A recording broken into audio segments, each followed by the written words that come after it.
This podcast is sponsored by nobody. Hey dudes, welcome to Splat from the Past, the only 80s themed horror and sci-fi show where things can get totally radical. Now today I will be interviewing the talented, the hilarious Judy Kahan. Judy was on all these Norman Lear sitcoms back in the day. All's Fair, Fernwood Tonight. She even wrote on there in the spin-offs Forever Fernwood and America Tonight. And she had a short-lived sitcom with Rob Reiner called Free Country. And she was on Mary Tyler Moore's variety show that didn't last. And she got to star opposite Tom Berenger in a movie called Rush It, celebrating its 45th anniversary. And she was also a writer on SCTV near the end. She was a member of the Proposition comedy improv group back in the day. She's had all these great Zelig-like moments in show business, and we're going to talk about all that stuff today. You know, her husband, Stephen Campman, who's been on the show before, who's a Second City guy. Like him, she also worked with Harold Ramis on Multiplicity and Analyze This. Oh, and she was Grace in the TV show version of Ferris Bueller. And this is going to be a great conversation. I cannot wait. Yeah, I love talking about, you know, the old sketch and improv days of comedy and 70s television. I cannot wait. Let's get this done. So yeah, here is my interview with Judy Kahan. Hello. Hey Judy, welcome to the show. How are you today? I'm fine, thank you so much. How are you? I am fantastic. This is such a great honor. Thank you for taking the time today.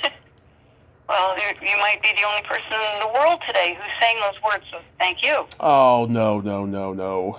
Come on. So, going back in time, did you gravitate toward acting early on in your childhood? Yeah, I mean, I gravitated to it in my imagination, not in real life particularly, but I absolutely always sort of identified as someone who was drawn to music and theater and dance and all that kind of stuff, for sure. Yeah. Comedy as well, because that was probably the first big stuff, other than listening to Broadway show tune albums, was L.A. Made Mike Nichols and Second City albums that I had, and Monty Python came later, but all that, yeah. Yeah, were your parents funny, or were you a funny kid? My parents were, they had senses of humor. My dad was quite the brilliant punster. My mother was funny just because she was a funny person, but I mean, they were, my father was a chemist and my mother was a housewife person, and so there was no one in the family that was doing anything related to professional funny or even non-professional funny or theater or anything like that. Nice. So did you get involved in school plays and community theater and all that? No community theater, and as far as I can recall, I was excited to have been chosen as a kid to be one of a few kids in a faculty production of Damn Yankees in middle school. The high school teachers were doing a production, and they needed a few actual kids. And I got to do that. That was like life-altering, you know, to be chosen for that. But I didn't do anything other than be on stage with the grown-ups. And then in high school, I don't think I did an after-school group kind of thing for a class thing that our class did. But I think that might have only been in one play. I was way too anxious about trying to audition for anything.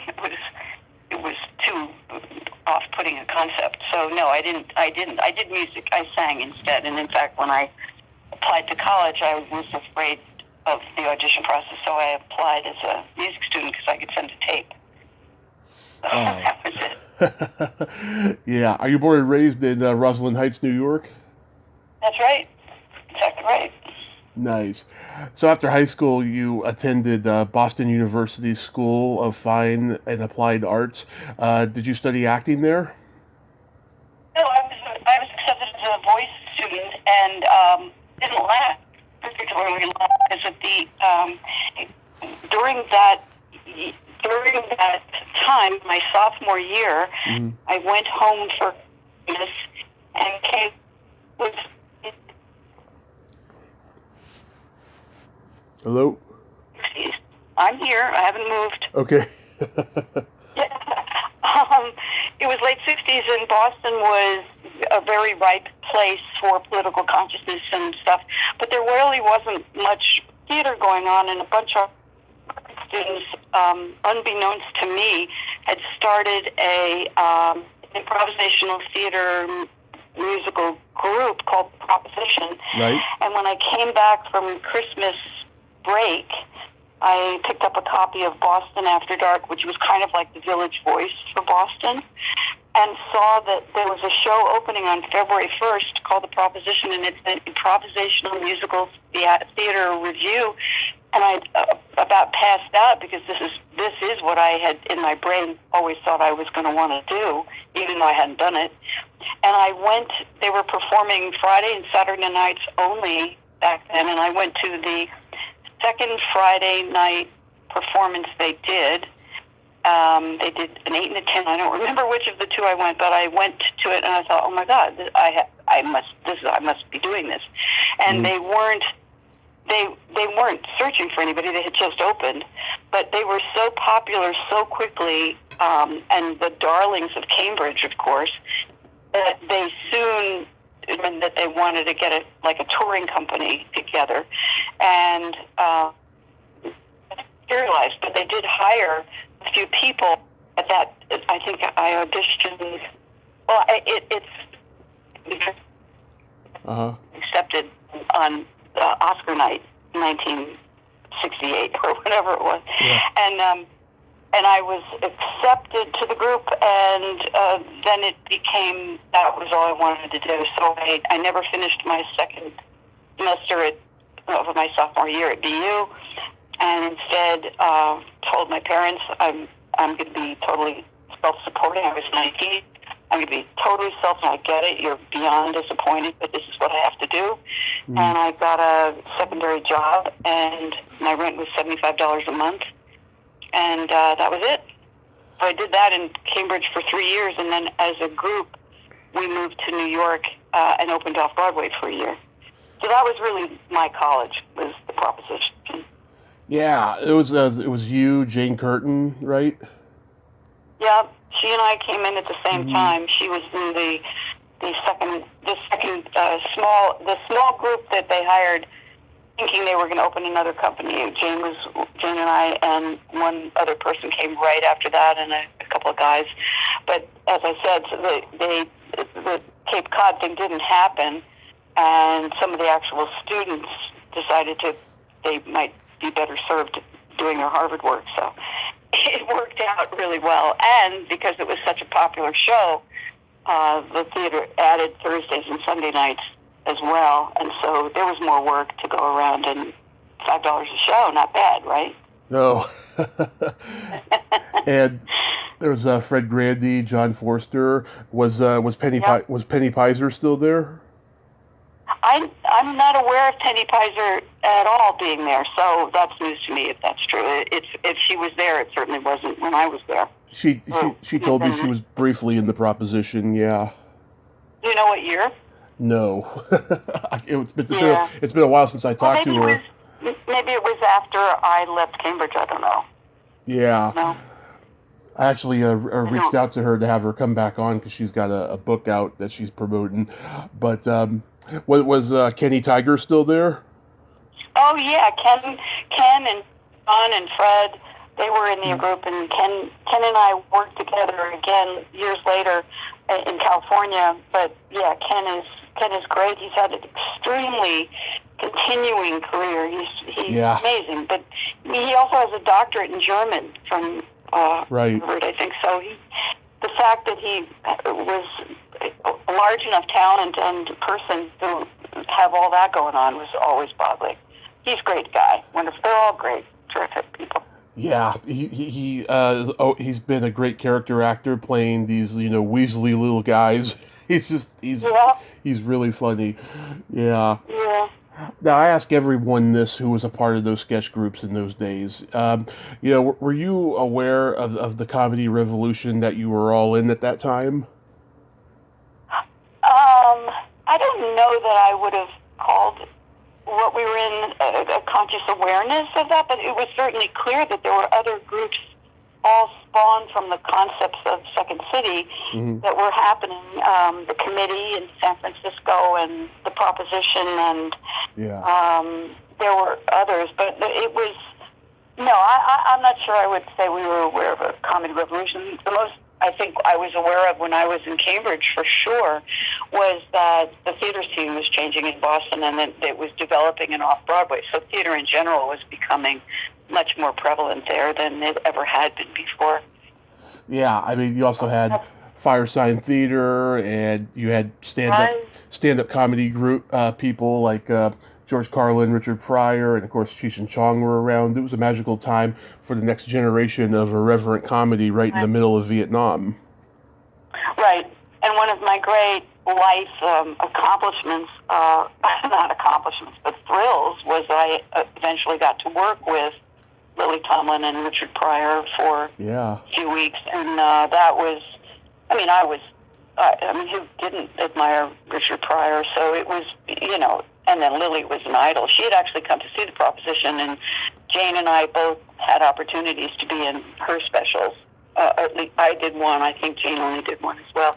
But I mean, this is your hero coming to see you, and then you get to work with them. So it's incredible. It's great. Yeah. Did you guys do a stage show on Broadway that had Melanie Chardoff and Josh Mostel? Melanie wasn't in.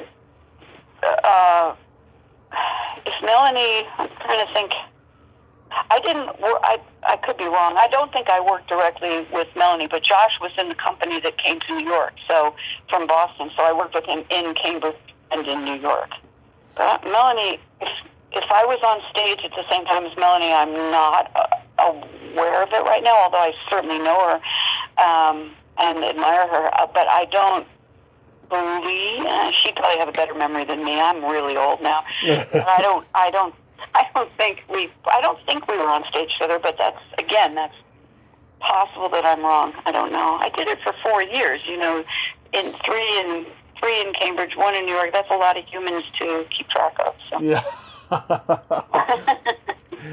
Yeah. She's one of my favorite guests I've ever had. I just adore Melanie. Did you all perform at the New York comedy clubs like the Bitter End and the Upstairs at the Downstairs and all that? No, I'm trying to definitely. I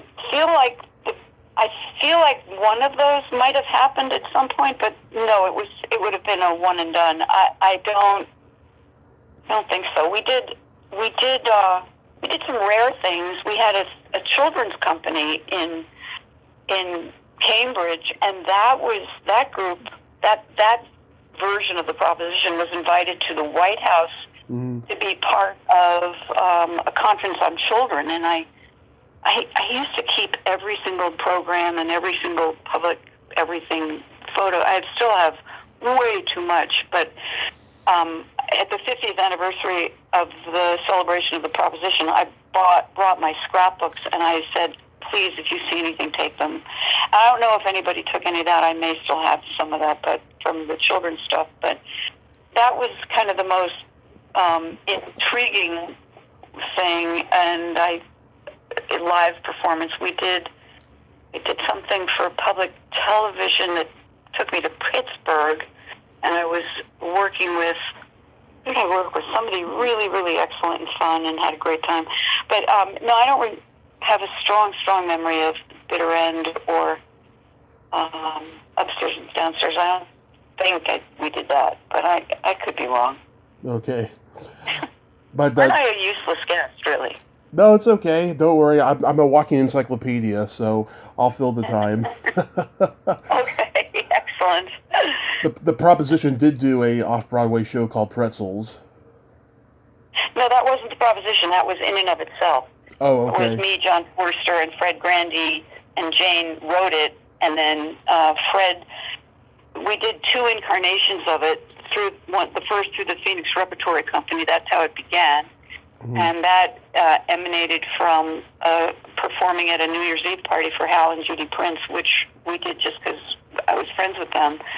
And then somebody from the Phoenix Rep was there and said, if you can do what you just did at that party as a show, we'll produce it. So we put it together, and that turned into Pretzels. And we held auditions, actually. We turned down John Belushi, funnily enough. And we ended up just having the four of us because it just worked. It just made more sense, and we wrote it. It was not improvisational at all, although the writing started like Second City from improvisation, a lot of it. But John wrote all the music and lyrics, and then we did another version of it. I can't remember where the second version of it was, but by the time we got to the proper off-Broadway version, Fred and his then wife, he had by then, I think he had both kids. He really had to go earn a living properly, and he moved to California, and about a minute later got Love Boat. So he remained one of the writers, but a lovely actor named Tim Jerome came in, and he did it with me and Jane and John, and we did Pretzels off-Broadway. I did the show for a year before I left it, but it continued on, and there were other productions of Pretzels, one in Toronto and one in Detroit, as far as I know. Not sure it got done anywhere else, but Pretzels was but quasi-distant cousin of the Proposition, but was not in any way connected to the Proposition officially. Wow. Was that before or after A Little Light Music? Pretzels was, let's see, Pretzels had to have been after, because I think I'm horrible at all this, but I think Pretzels was 1974, 75. Mm-hmm. Is that right? It's something like that, maybe. Yeah. And A Little Light Music opened in 73, maybe, February 73. Yeah, that makes sense, because this was the 50th anniversary this year. Yeah, so Pretzels had to have been after that. And anyway, it would have made sense because I got to know Judy and Hal when I was in A Little Light Music. That's how I got to know the Princes, and they were directly responsible for Pretzels coming together because of that party that they gave. Yeah, was that a good experience overall? Which, the party or Pretzels? A Little Light Music. Oh, A Little Night Music. Oh, yeah. I mean, and there's another dream come true. I had been hired by Hal Prince and Sondheim as a replacement for the show called Company, and that was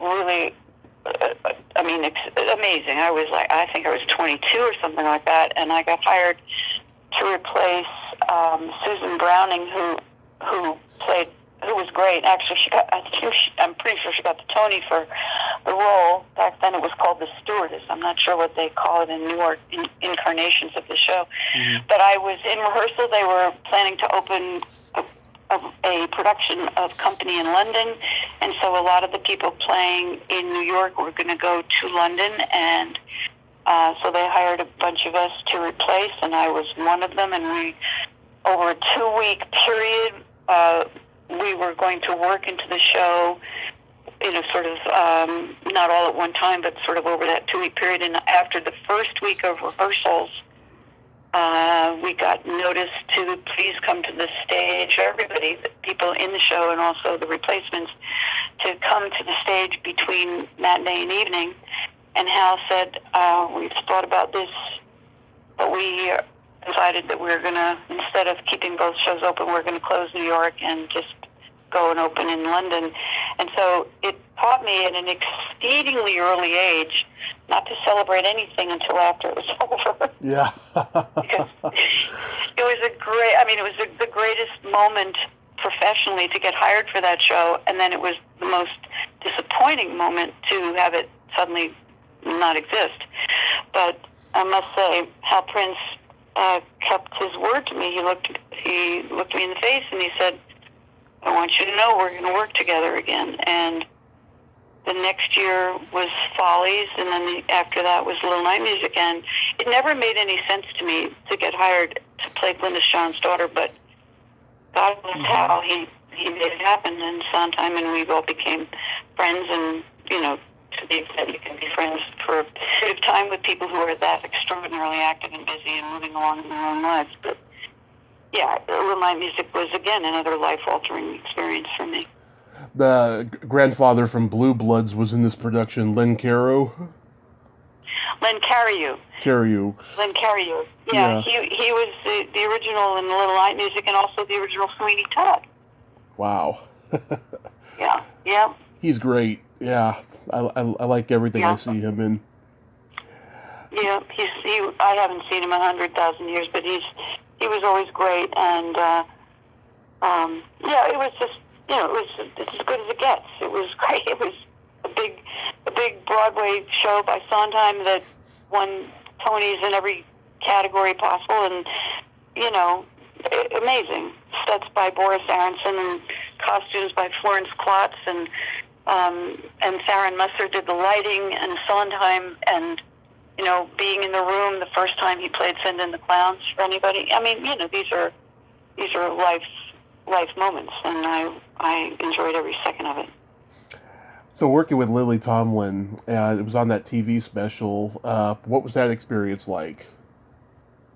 Incredible, of course. Mm-hmm. It was my first trip to California, and Lily was my comedic idol, and for character work, and she was incredibly generous. I haven't seen her in 100 years, but she's just a fabulous human being, and that was when MASH was at the top of its game, and Alan Alda was on a special, and as I said, Richard Pryor, and then there was another fellow like me you would never know unless you knew him, and his name was Bill Gerber, and five of us were the show, and it was incredible. I mean, the funniest thing about that show is that Lorne Michaels was one of the writers, you know, so he went on to have a career, I guess.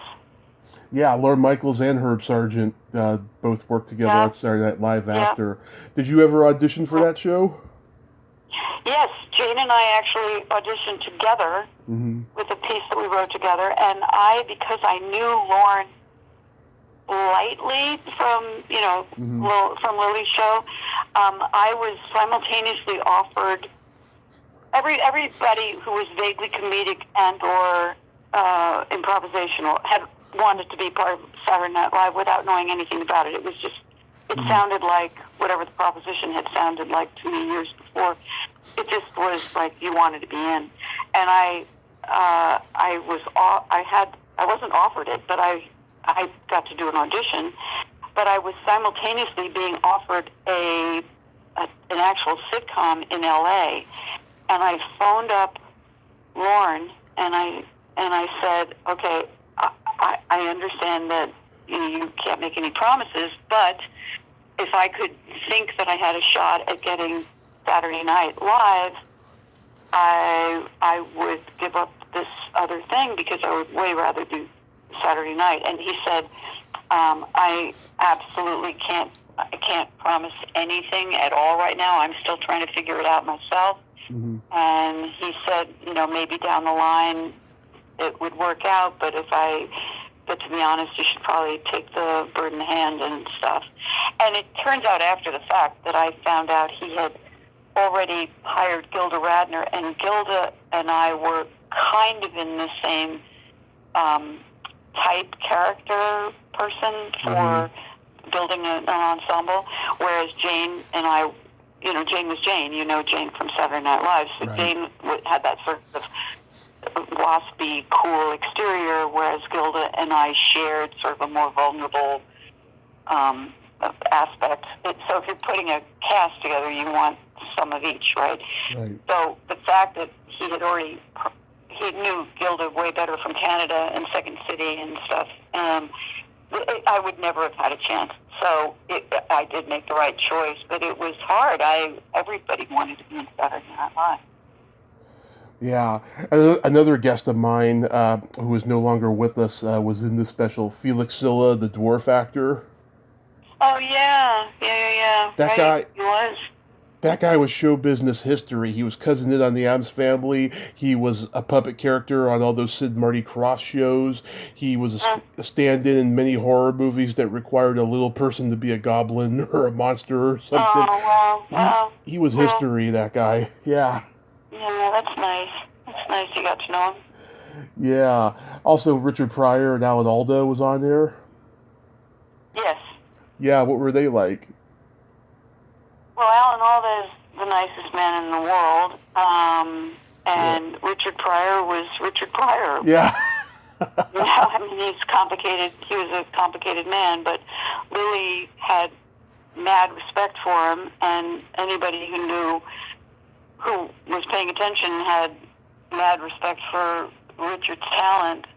And what I learned from Lily was that when somebody is as talented and unique as Richard Pryor, you don't get hung up in whatever imperfection might be there. So he didn't behave perfectly during that rehearsal period and that shoot, but in general he did, and she forgave him all the imperfection and just was right there for him. I mean, she was great. She is great. She's amazing. And he was, I got to be in a scene with him, so I got to work with him, and I actually got to fill in for him in a really strange thing. I don't know how well you do or don't know that special. I'm not sure why you would, but there was a scene with Lily's character, what's her name? The little girl. Yeah. The girl in the big old rocking chair. Yeah. Yeah. I'm utterly blanking on the character name for some reason. But Same here. For this, pardon me? Same here. I can't remember her name either. Oh, yeah. It'll come to me. But there was a scene for Lily's character with Richard Pryor playing the little boy, both of them sitting together on the rocking chair and as friends. And the day that was scheduled to shoot, Richard had an issue and didn't come to the stage. And in order to salvage, you don't get a lot of do-over time in a TV show. It's Right. Paying the crew, and you only have the stage for a few days. I think we had the Carol Burnett stage, and it's finite and limited the amount of time you have. So in order to salvage the piece, I had to improvise off-camera feed lines for Lily so that she could do her written show stuff. It was, again, a remarkable experience because it was calling on the skills that I had deep inside, to do it. I almost had the name, but anyway. Oh, Edith Ann. Pardon me? Edith Ann was the name of the character. Edith Ann, that's it, right. Yeah. Edith Ann. And that's the truth. Yeah, and that's the truth, yep. Because Lily was still, at that point, well, that show got, at the time, the Emmy for Best Special, for TV Special, for CBS. Yeah. And she was at the height of her fame that kept building. She did more than, I think that was the second TV special. I'm not sure. I think so. But she did at least one or two more for sure. And I think Jane did the third one. But again, I'm not positive of that. Yeah. That's crazy. You were in a TV movie with Louise Lasser called Mo and Joe. That was a TV pilot done in New York. It was a pilot, one and done. Didn't sell as a show, but Louise Lasser was the star. Yeah. And then in a funny twist of fate, I got to after she did Mary Hartman, she did it for one season, and then she left. I don't know the particulars of whether she left or it left her, but they replaced that character. Everybody else stayed, and they added Shelley Fabre and me playing sisters.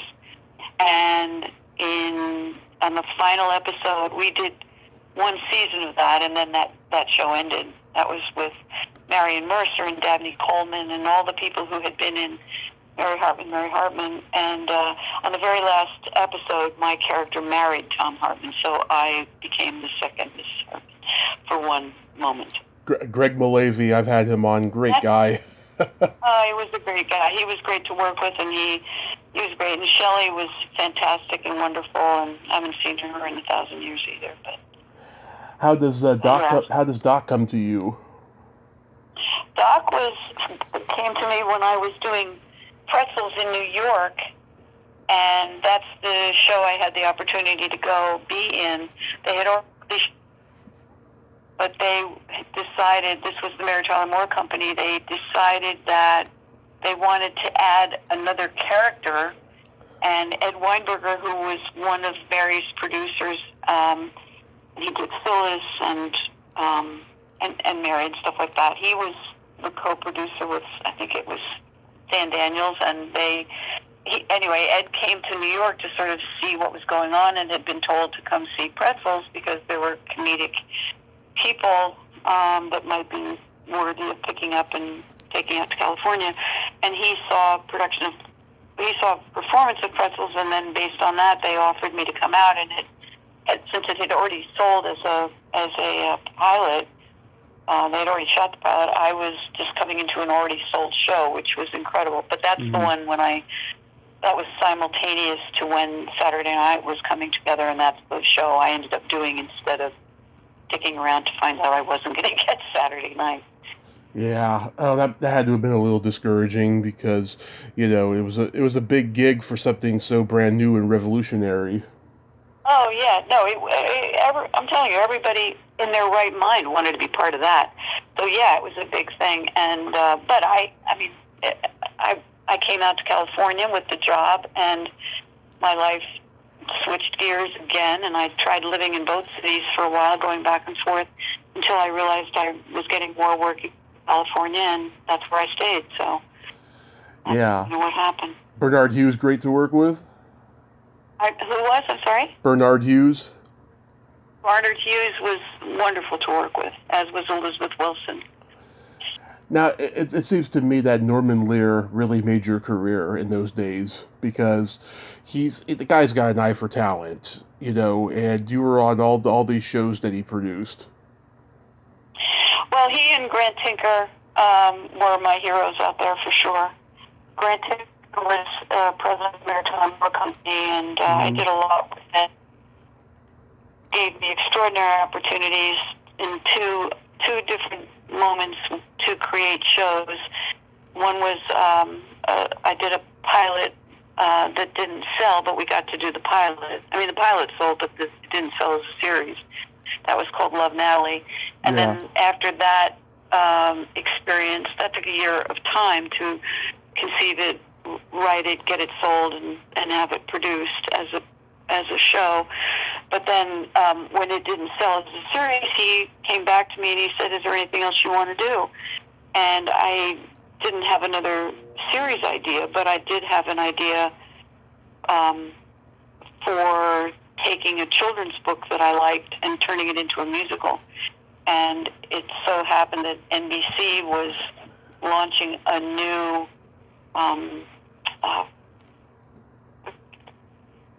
geared towards families. It was I think they were running 7 o'clock against 60 Minutes maybe, and it was called Project Peacock. And so they were looking for hour-long shows that were not continuing. And I actually hired John Forster to write the music and lyrics. And then the only actor that we hired, because there was only one adult role, was Dick Van Dyke. And then the rest were all children. And we got to do that. That was all Grant giving me a chance to do what I wanted to do without anybody telling me not to, Yeah. So that he was a hero. And then when I worked for Norman on a show, no, it was when Doc ended for MTM. Grant Tinker called up Norman and said, "We have this show is ending, but this person I think you'd really." And then the very next season, Norman hired me for All's Fair. So that's how that came about. And then Norman knew that I had an improvisational background and ended up making me a writer. I think technically I was called a creative consultant, but I was a writer on a show called Fernwood Tonight. Yep. And that led into Forever Fernwood, which I think was probably the most satisfying television show I ever had. Yeah. It was so great. It was really fun. It was really, really fun. I've watched some episodes on YouTube of All's Fair, and I can't believe this show fell through the cracks. It's so funny and so Norman Lear-like. Like, why didn't this show last? Oh, who knows? I mean, you know, I certainly was a secondary character, so it was whatever Bernadette and the fabulous Richard Crenna. Richard Crenna, who I adored.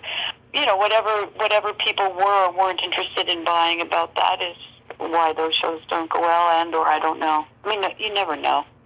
Had it been pushed further, would have, maybe if they'd kept it going, if the ratings had been, somebody believed in it more at CBS, maybe it would have caught on after that, but who knows? It was still great. Not everything is destined to go on and on, you know? Yeah. Oh, no, I thought you were great on it, and I think you're the originator of that dark-haired mushroom-style haircut that you had. I can't think of anyone before you who had that haircut. Oh, my God. Well, I can tell you I don't... You might be the only person who's ever given me a proper acknowledgement of any hairdo I've ever had, so thank you. I don't remember what it was. Oh, yeah, because in the 80s, I saw a lot of teen movies where the actresses had that style of haircut, but you're like the original one. That's funny. That's funny. Bernadette Peters is so talented. I mean, when you worked with her, were you intimidated by her talent at all? No. I mean, I'm not in. Bernadette doesn't intimidate me. I don't think people get intimidated by peers. You know, she came to. At that point, she had already sort of become an off-Broadway musical star. And then she went out and sort of, to extend her career, started doing this other sitcom thing, which I'm not sure was her calling. Her calling clearly was back with Sondheim, and she became his muse. And that, even though I admire and am amazed at her talent, it doesn't intimidate me. I'm not competing with her in any way. So, intimidated by that, you know, no. I think intimidation would be the wrong way to describe it. And she was always very approachable. We played roommates on the show, and we had great fun, and Crenna made everything fun. And, you know, it's just, I think we all kind of knew the show wasn't doing all that well, so you know, that's its own thing. But the writers were great and great to us, and I've always had just great experiences, so I don't think I've ever had a bad experience, really.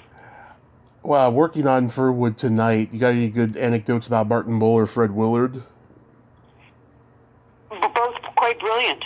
Yeah. Both quite brilliant. I mean, Fred was amazing. He was absolutely wonderful human, extremely accessible, and beyond funny. And Martin, his wit and his ability and cleverness, it was brilliant and perfect. He was great. He wasn't someone I ended up hanging out with much. I don't think he did that much with, I don't know who other than Harry Shearer, who he wrote monologues with, and Alan Thicke, who was the executive producer of the show, or producer of the show. I don't know who he was hanging out with, but I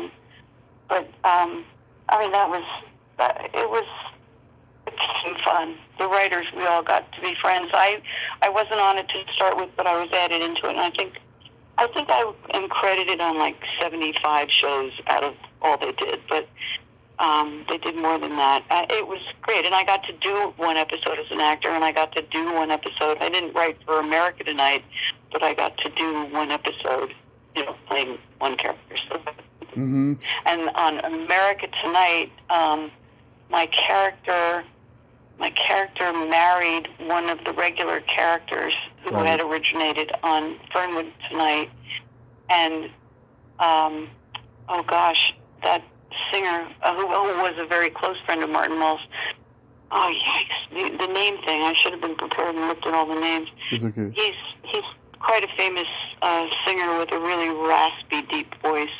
And he was on that show, and I remember my character in my wedding dress dancing with him. Oh, gosh, I can't remember his name. But that was one episode that went long, and they turned it into 2 episodes. I remember that. It was too much. They just let the camera run, and it was, Martin being funny. And you couldn't do that nowadays. Everything has to be pre-planned nowadays. Yeah. So, what made you get into the writing part of TV? Well, I was lucky. It was Norman who let me do that, because when, I had been a writer on Pretzels, and anybody who does Second City or Proposition or any of those groups is functioning as a writer. It's just different, but you have to develop those skills. So Norman knew that I had that background, and also, he's incredibly generous. The most wonderful people who are the real showmen of the world are not afraid to give people opportunities. And since Norman knew I had that background, he had this new show, and it was right up my alley in terms of coming up with comedic sketches. Basically, that's what the guests did. He just offered me the opportunity, and once I had that opportunity, then I got my writer's guild card, and I was legit. And then, trying to think, the next thing I did was when I was putting together my pilot, maybe. I had my office next door to Bruce Paltrow, who was producing White Shadow at the time. Right. I got to know him, and then St. Elsewhere, they all stayed together. That whole group of people from White Shadow stayed together, and I started writing and producing St. Elsewhere. And I remember I was home one day, and trying to remember the order of events, but I think I got the call from Paltrow on the phone in a big group call saying, "Would you like to write an episode of St. Elsewhere?" Which changed everything, because I had written some half-hour comedy stuff, but it was a category of sort of 1-hour drama that opened my career further. So it just, everything naturally was born from the experience before. But you always say yes. If you're given a chance, you say yes. You don't say, "Oh, gee, maybe I can't," or "Maybe I wouldn't." But I did, and then I did. Then they gave me another episode to write, and then I wrote a couple of other things. I didn't have a huge writing career, but I like the credits that I have. I like who I worked with, So I watched episodes of Mary on YouTube, and oh my God, I mean, all these variety shows back then were so cheesy. They were all trying to be laughing, and yet SNL was really hip on TV at that time. Was that a good or bad experience to do that show? Well, it was. I loved Mary, and I was working with David and Michael and Swoosie and Jim Hampton and writers I had known forever, a lot of them, and Meryl Marco and Valerie Bromfield, and I ended Brilliant. The best. That was the best part of it for me. Probably was writing with those two, because I was hired as a writer and only put into it when they fired somebody who was in the cast, and then they Patch and Tarsus, who were producing the show. I knew them for a long time, and they just said, "You want to just do this," and it worked. I said, "Of course, yeah, sure." Unfortunately, at that point, I knew that the show wasn't great, because I'd been writing it. Yeah. Yeah. I knew how lost it was as a concept. But for Mary's dream in life was to be Carol Burnett-like. She was a dancer to start with, and all she ever wanted was to have a variety show, even though it really, objectively, was not her strong suit. She was. I loved her to pieces, and I'm so grateful that I had that season with her. But it was hard to be in a show that you knew wasn't very good. But all the ingredients were fantastic. All the writers were really good writers. Just utterly different styles. And the cast itself, Dick Shawn it kind of made no sense. He was wildly comedic when he did his. I don't know if you're familiar with him. Oh yeah, it's a mad world. Yeah. Well, also he used to do stuff on the Ed Sullivan Show way back when I was a kid. Oh yeah. And when younger, but it was never a good match with Mary. Mary was. It just wasn't her thing, and she loved it so much, and so it was a great experience on a really not a very good show. Yeah, I can say. Letterman won't even talk about it. Michael Keaton, I heard him talk about it on WTF with Mark Maron years ago. Oh, really? Yeah, because he mentioned that he was in New York doing stand-up. He got asked to come to L.A. to do the Tony Randall show, and then he did that till it got canceled, and then he was going to go back to New York, and then he got this, and then stayed in L.A. Mm-hmm. Yeah. Well, actually, he'd been doing other things too, because I'd known him for a long time. Mr. Rogers' Neighborhood. He was like a production assistant or something on that show, which I thought was a trip. I interviewed the guy who played Mr. McFeely on there a few years ago, and he told me, Michael, he was a wise ass even back then. Mm-hmm. Well, I knew Michael very well, and we had worked together on All's Fair. We were boyfriend-girlfriend on All's Fair. That's right. Yeah.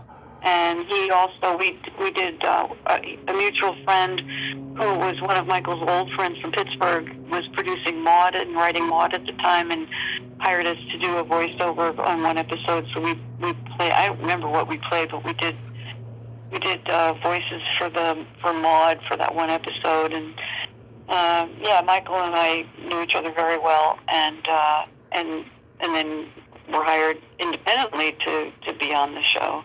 But I knew he was hired when I was on the writing staff. I didn't know I was going to end up playing with him on the show, but that's what happened. Yeah. How it worked out. How do you get cast in Rush It?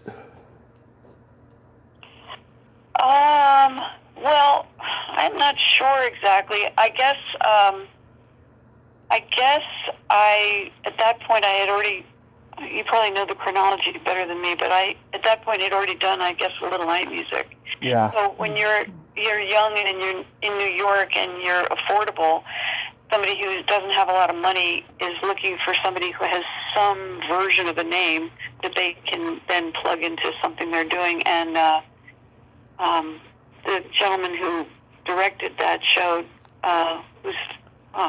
here go the names.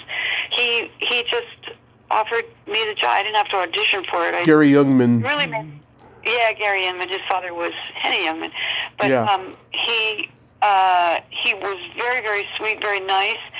I really, from a body point of view, didn't make much sense because I didn't have I was not a bicycle messenger body, but that's what the role was. But it was. You don't turn things down. I guess I had first billing, and Tom Berenger and Jill Eikenberry, who was wonderful. They were all great, and Jill, I guess at that point it was LA Law, but I think it was LA Law. No. This is before that and before Arthur. Oh, okay. Yeah. She was lovely, and it was a limited shoot. I don't think anybody thought it was a great movie, but you take jobs is what you do. So yeah, it was fun and it was over.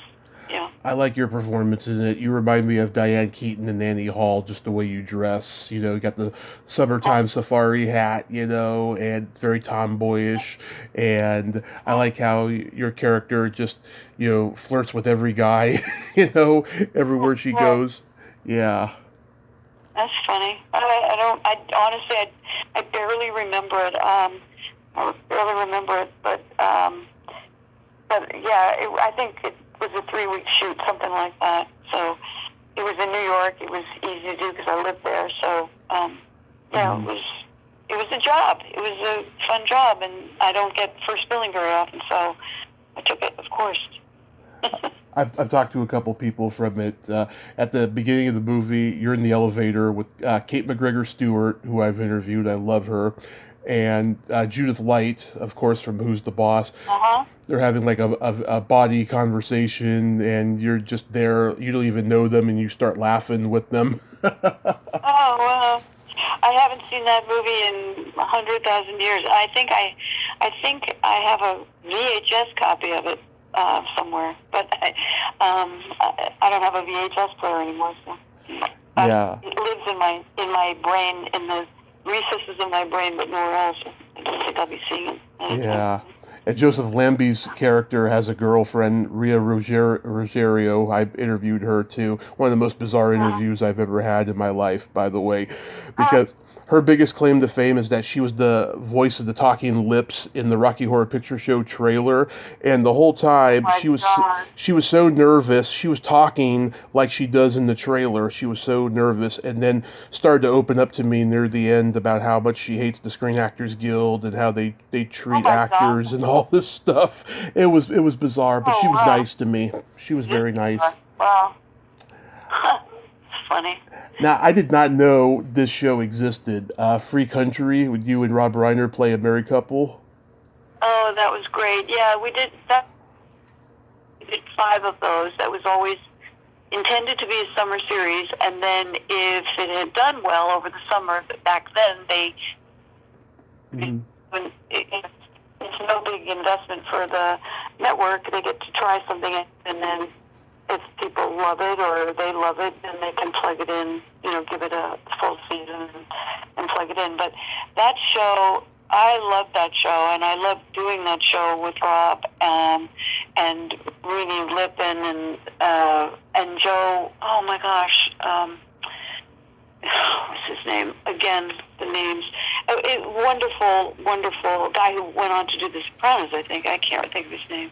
Oh yeah. It was wonderful.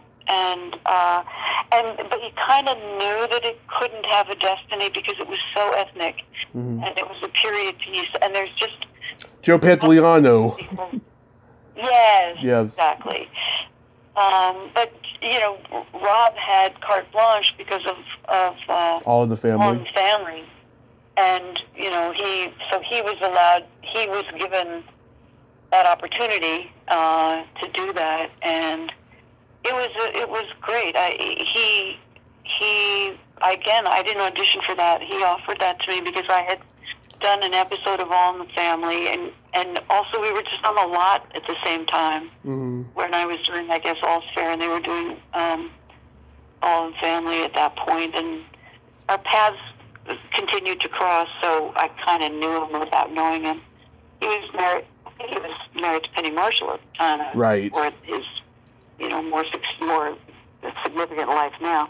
But he was great. It was.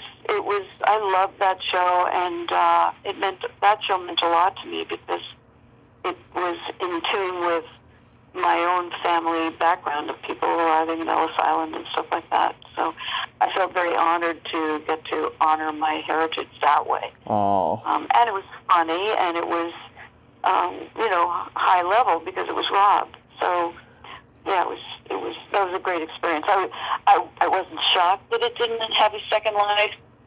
I went into it knowing it was only going to be 5. So. How did you come to write for SCTV near the end? Well, that was I was only hired for 6 weeks, and I don't even think I got anything on the show. They're a very insular group. It was the then president, owner rather, of Second City, Andrew Alexander, who was a great friend. My husband, Stephen Campman, did Second City both in Toronto and in Chicago. Yep. And we became great friends, of course, with all of those folks, both the Chicago group and the Toronto group. Toronto group probably even closer because they remain close friends now. Yeah. Marty Stewart and Andrew Martin and Eugene Levy, Joe Flaherty. Oh, yeah, well, Joe is. We're not in touch with him particularly. But we were more closely aligned. Well, Joe's great and all that, don't get me wrong. Yeah. But we ended up becoming very good friends with Marty and Andrea and Moranis and all these people. But it was Andrew who had thought to plug me in for 6 weeks, again, knowing that I had a background. But it was the Second City people that I'd never seen a tighter group. They had been legitimately working together so closely for so long, to sort of bring someone into under the tent who is so new in a different way. It was hard. The only person who was really, and I must say, noticeably excellent and kind was Eugene. Not that everyone else wasn't kind, but he was the only person who sort of kind of sat with me to try to figure out how to make an idea that I still love, to make it work for them, for the show. But so he helped me with the writing of that, but it still didn't get on. But he remains a good friend, and he and Marty Short are lifelong best friends, so we're very close with Marty, and so whenever we're out in California, we see Eugene, his wife as well. And our kids, Dan Levy was a kid when our kids were little. We all lived near each other. We all did holidays together and all that kind of stuff. So in some ways it was a logical thing to try. It's just that it didn't really make sense for a group that was that tight to try to bring somebody in for a short period of time. Yeah, they've impacted. I had the credit, but it didn't mean anything really. They've impacted generations and beyond of comedy. I love them. They were just so great. Yeah. Yep, 100%. I just interviewed Robin Duke. She's the greatest. She's wonderful. She just got a beautiful, lovely award in Canada, and she's wonderful. We missed her by about a week because we saw Marty, and she'd just been visiting. She and her husband had been visiting Marty, but we now have, Stephen and I have a home in Maine, and but we would see Robin when we would visit Marty in his place in Canada, where he barely gets to go to because he's working nonstop. But that's the last time I spent time with Robin was probably for a few days up at Marty's place. How was working on Valerie? Oh, I loved Valerie. I loved Valerie, and Jason David was on that show, so he's still like a kid. He was like 17 or something like that. I loved it. Valerie got hacked by not hacked, that's the wrong word. She got slammed by the producers of that show, and she didn't deserve what came about. I was on her side. She ended up getting fired from her own show, and it was really not right. So I was on her team. I grew up. She was wonderful. I grew up, watching it in syndication as the Hogan Family, right? So like whenever I would hear people talking about Valerie, I'm like, what show was that? I wasn't even aware of it, and then turns out it was the Hogan Family. Yeah. No, that was. I mean, nothing to take away from Sandy Duncan, whom I never met, but Valerie, she just got treated horribly, and I don't know why, because she was great. So I don't know what went on that I wasn't aware of, but for me, it was a wonderful experience, and I absolutely loved working with her. I played her next door neighbor, I think, and she was great, absolutely great. Absolutely. She, of course, she was great on Rhoda. I mean, so talented. Oh yeah. That was another one that was just a terrific MTM show. Just excellent. When I had Stephen on a couple of years ago, we talked a little about Stealing Home. I think it's such an underrated movie. I can imagine this was a labor of love for him. 100%. I mean, that was he and Will Aldis, who I think, I can't remember if it was Will Aldis or Will Porter at that time. He changed his name somewhere along the line. But his writing partner and co-directing partner on that film, and many other things. They worked together in Second City and knew each other, and we were great friends, all of us in California, and his then wife, Miriam Flynn. But Stealing Home was a significant movie for both Will and Stephen, and it had an amazing an amazing story, the way it evolved, and ultimately got the green light to be made, and it's kind of a cult classic now. Yeah. That, along with Stephen's other film that Will and Stephen wrote and took pseudonyms for, Clifford with Marty. But these are films that have extraordinary followings, even though they didn't make money when they were first runs. Right. But they have enormous following. That summer that the movie came out, Mark Harmon was in a celebrity baseball game up in San Francisco with Tom Berenger, of all people, and a couple other celebrities. And my parents went to the game. They met a lot of these guys. Mark, he was surrounded by all these beautiful women, and he hadn't shaved in a couple of days. So my dad's getting his autograph, and this one girl's like, "Mark, you really need to shave." And my dad says, "Oh, he's just putting on his game face." And then Mark looks at my dad like, "Okay, here's your autograph. Go away." That's funny. Mark and Stephen are still in touch here and there, and Mark remains just one of those guys that will give you the shirt off his back. He's just incredibly generous. And I imagine at this point, since that show ran for 20 years, he probably has more money than God. I mean, I can imagine. Than he's ever had in his whole career, because he was the hunk from St. Elsewhere, and he made movies like Summer School and this, and then next thing you know, I mean, he's like the biggest thing in TV for 20 years. It's amazing. Yeah. No, it's amazing, and it's amazing what a low profile he keeps, given all of that. But he's incredible, and his wife Pam is fabulous. I loved her, and we haven't. I think the last time we saw them was in New York when he was doing one of those network things that they have to do. But this is probably, I don't know, 10 years ago, I think.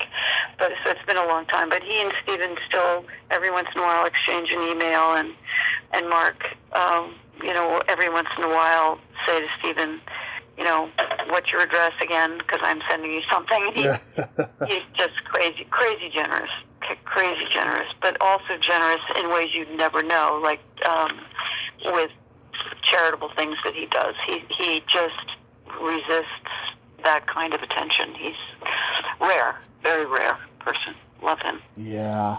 How did you get to be in the Hot Shots movies?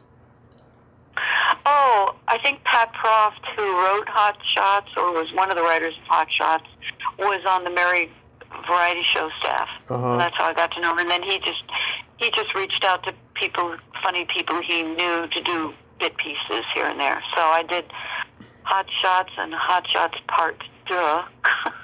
And then there was one more of those kind of shows, that one of those movies that I did. I can't remember the name of it. It was just one of those teeny tiny, silly things that, you don't care. You go in for a day, and it's just a fun day. Oh yeah, That was Pat. That's how I got to know Pat. They're so funny. Charlie Sheen making breakfast on Valerina Galino's belly button. Yeah.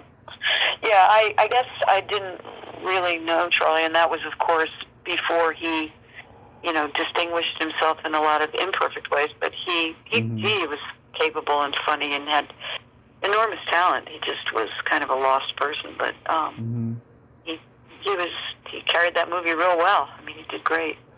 My earliest memory of you was on the Ferris Bueller series, and I'm going back and forth with Charlie Schlager right now about doing an interview. Yeah. And he says hi, by the way. That's so sweet of him. Thank you. Tell him hi back. Yeah. How was doing this show? Oh, how was doing that? Yeah. Well, that was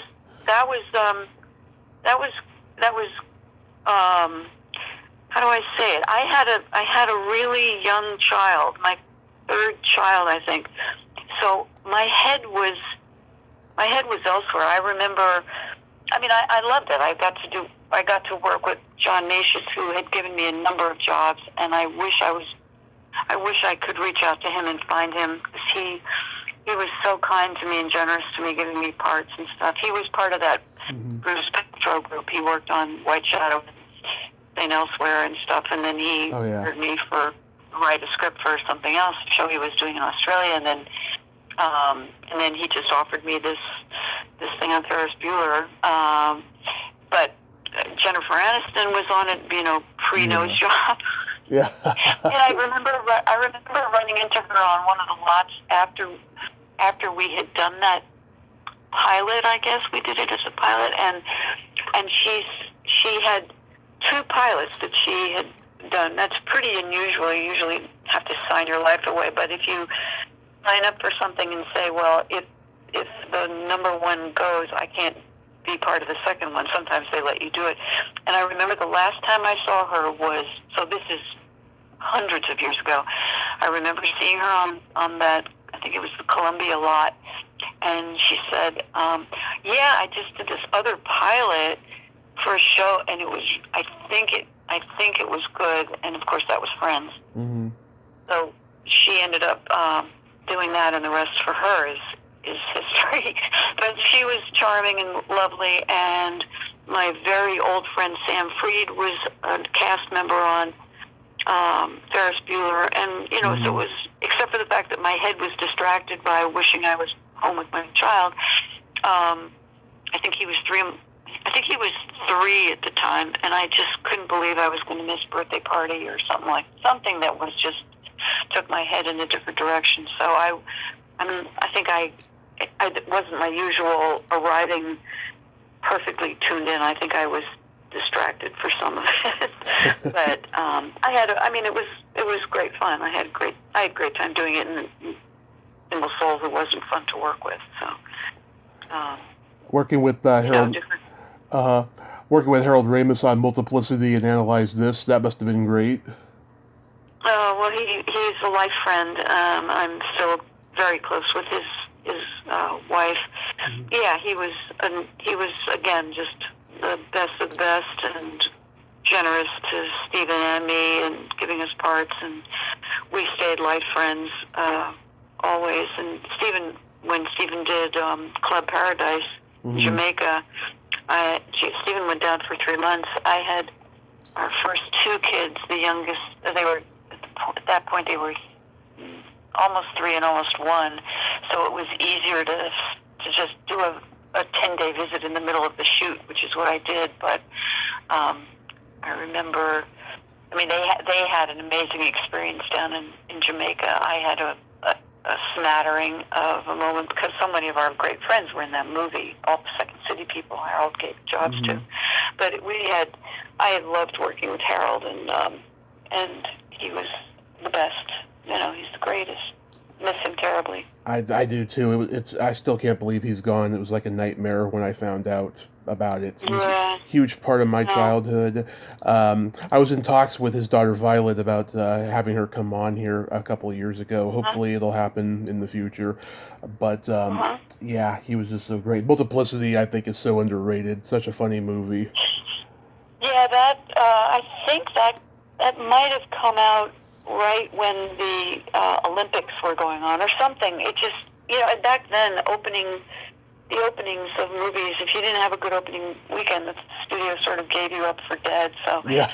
But yeah, Michael's work on that is great, and Harold's conception was great, and yeah, that was fun. So yeah, there I was working with Michael again. But it was, yeah, a very unique film, and Andy McDowell, how more beautiful and wonderful. I didn't get to work with her, but she was wonderful in that movie because she's always wonderful. Oh yeah, I just saw her do an interview. I did not realize how Southern she was because she downplays her accent when she does roles. I was like, wow, she's a true Southern girl. I didn't realize it. That's funny. No, I'm not aware of that myself. I don't know her in real life. Mm-hmm. So what do you got going on these days? Oh, well, I'm pretty far away from anything related to show business. When Stephen and I did a huge move and left California to come and became teachers in the middle of our lives, and we've been retired from that for probably 10 years. So I concentrate my life on just day-to-day and having, fabulous children and grandchildren, and I do this and that, stay in touch with both my show business friends and my teaching friends, and I have a lovely life. I don't complain. And we spent 4+ months up in Maine, which is brilliant and wonderful. So have a I don't have much of a directed life, but I did a lot, so I'm okay. Oh. I get to enjoy. I've told my Andrea Martin is one of my best friends, and I get to tell her it's so thrilling and wonderful to be able to root for her without a hint of competitiveness. And that's how I feel about all my old show business friends. I just get to be happy for them, and Eugene and all. I just love how well they're doing, and Marty, of course, who is the best of all best. Just lucky me. I've had a great time, and I don't really miss the. I would love it to sort of magically look younger and be able to do it, but I don't, and I'm not, so it's okay. I accept where I am in life right now. That is just wonderful, Judy. Yeah, I mean, you got to be a part of that last golden era of television and experience the old show business, and Yeah. it's just it's so wonderful. You should write a memoir. Well, I'm not even sure my kids would want to read it, so thank you, Tommy. You're very, very sweet to suggest it, but I'm not sure anyone would care to read it. But I do some artwork. I'm not an artist, but I do stuff for my own amusement and my family and grandchildren. I try to make things for them so that they'll have some lasting. I don't like buying toys. I like doing something personal. So my memoir is my artwork, I guess. That's so wonderful. Do you have a art gallery? Oh, no. I don't have an art gallery. But I tend to, the kind of paint stuff I do is it's like form with function. I generally, I've done straight out drawings and stuff, but when I paint, I tend to paint furniture and things so that I guess you'd call it decorative art. So it's not.